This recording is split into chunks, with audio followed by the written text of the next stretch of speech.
I'm here again with Pauline Cullen, and we're going to talk about band scores. I know that IELTS band scores go from 1 to 9, and I also know there are half scores, like 5.5, 6.5, but that's all about I know. So, Pauline, to begin, can you tell us how the IELTS academic reading and listening tests are scored? Yes, sure. The reading and listening tests are marked by specially trained people who have a really comprehensive list of all the possible answers. And both of those tests have a total of 40 questions, so you're given a score out of 40, which is then converted into the band score. And to give you an example of how that works, on average you have to score about 30 out of 40 to achieve band 7 in both reading and listening. And what about the speaking test? How does the examiner decide the overall score of it? Yeah. Well, a specially trained examiner, as we saw in week 2, uses 4 separate criteria to arrive at your band score for the speaking test. And the speaking tests are recorded so that the score can be checked at any time if it's necessary. What about the writing test? Well, as we also saw earlier in the course, again, there are 4 separate writing criteria that a trained examiner will use to assess your writing.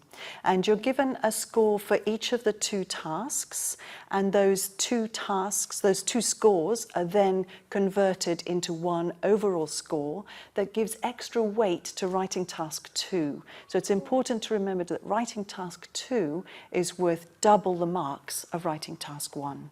So how is the overall IELTS score calculated then?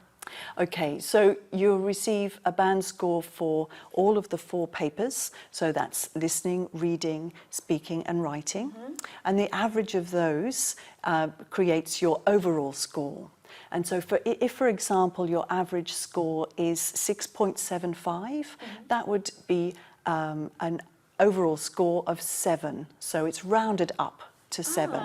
And if your average score is 7.25, that will be rounded up to 7.5, so that would give us your overall score. So it's an average of the 4 scores. In the listening and reading test, can I just write my answers on the question paper? Yes, and it's a good idea to do that, especially in the listening test. But you do have to transfer your answers onto a separate answer sheet. Now, in the reading, in the listening test, you're given 10 minutes at the end of the recording to be able to do that. But in the reading test, there's no extra time given. So you have to do that within the 1 hour of the reading test. And what is the most common question you're asked about writing down answers? In the reading test, the most common question I'm asked is it okay to write the letters T, F, NG instead of the words true, false, not given for those types of questions? And the answer is yes, it's absolutely fine to write the letters, but you have to be really careful the way that you write your letters. So, because if your handwriting is not clear, the letters T and F can be quite similar, especially for some people in their handwriting.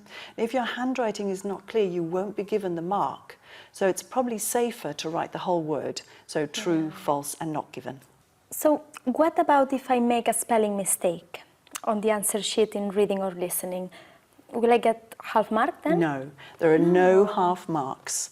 If you make a spelling mistake, your answer will be marked wrong. So that's why it's really, really important in both the listening and the reading tests to make sure you transfer your answers very carefully onto the separate sheet. Okay, thank you very much, Pauline.